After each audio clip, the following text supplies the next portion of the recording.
बारिश का मौसम था और बारिश की बूंदें रात के 11 बजे रोड पर चमक रही थी। रितेश एक सॉफ्टवेयर इंजीनियर जो कि रात को अपने ऑफिस से लेट निकला था, जिसे लग रहा था कि उसे कोई कार या फिर कैब मिल जाएगी, लेकिन बाहर बारिश की वजह से हर चीज़ रुकी हुई थी। सारी सड़क खाली थी, वहाँ पर बस एक ही बस खड़ी हुई थी जिस पर लिखा हुआ था रूट 47। रितेश को लगा कि शायद यही बस उसे उसके घर ले जाएगी, तो वह बिना कुछ सोचे समझे उस बस पर चढ़ जाता है। जब वो बस में चढ़ा तो सब कुछ काफ़ी ज़्यादा अजीब था। वहाँ के सारे पैसेंजर्स एकदम चुप थे, एक अजीब सा सन्नाटा था। एक लास्ट में एक आंटी बैठी हुई थी जो कि बार बार खिड़की की तरफ देख रही थी।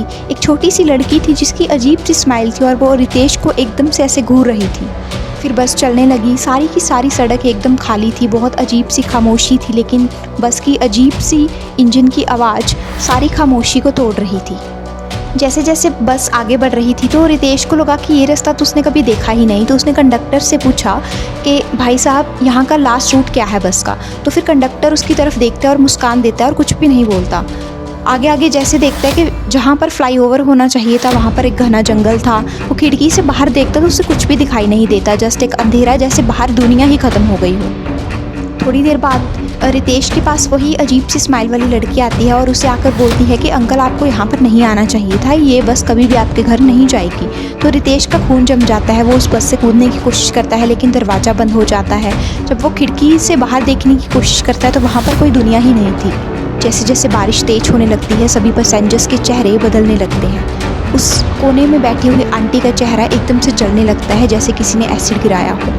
उस अंकल की गर्दन एकदम से लटक जाती है जैसे कि उसने सुसाइड कर लिया हो, और कंडक्टर की आंखें एकदम से सफ़ेद हो जाती हैं। ये सब देखकर रितेश बहुत डर जाता है और बाकी सारे पैसेंजर्स बहुत ही अजीब तरीके से रितेश को घूरने लग जाते हैं।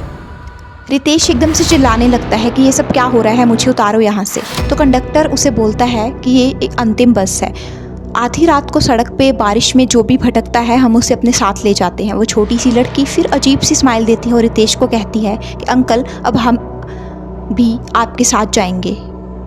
अचानक से सारे पैसेंजर्स उठकर रितेश की तरफ बढ़ने लगते हैं और उसे घूरने लगते हैं। रितेश बहुत ज़्यादा डर जाता है और वो एकदम से खिड़की तोड़कर उस बस से कूद जाता है और जाकर सड़क पर गिर जाता है।